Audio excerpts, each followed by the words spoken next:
أعوذ بالله من الشيطان الرجيم. بسم الله الرحمن الرحيم. يا أيها المزمل قم الليل إلا قليلا نصفه وانقص منه قليلا أو زد عليه ورتل القرآن ترتيلا إنا سنلقي عليك قولا ثقيلا إن ناشئة الليل هي أشد وطئا وأقوم قيلا إن لك في النهار سبحا طويلا واذكر اسم ربك وتبتل إليه تبتيلا رب المشرق والمغرب لا إله إلا هو فاتخذه وكيلا واصبر على ما يقولون واهجرهم هجرا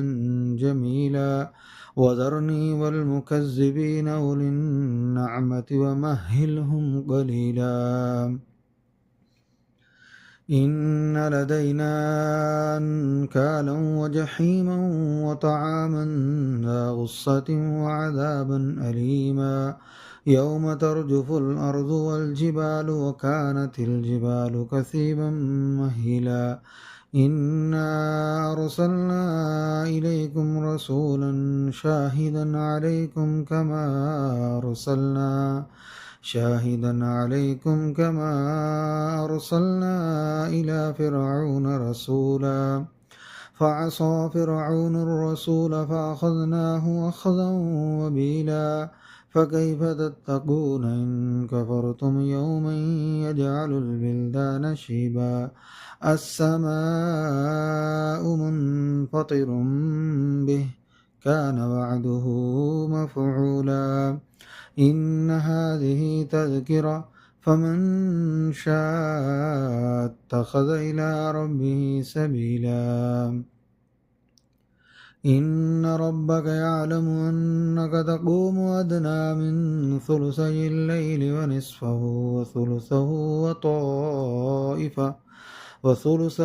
وطائفة من الذين معك والله يقدر الليل والنهار علم أن لن تحصوه فتاب عليكم فاقرؤوا ما تيسر من القرآن علم أن سيكون منكم مرضى وآخرون يضربون في الأرض يبتغون من فضل الله وآخرون يقاتلون في سبيل الله فاقرؤوا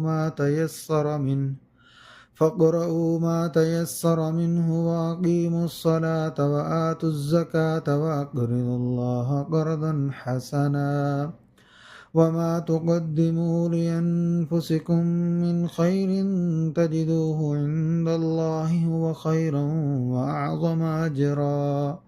واستغفروا الله إن الله غفور رحيم.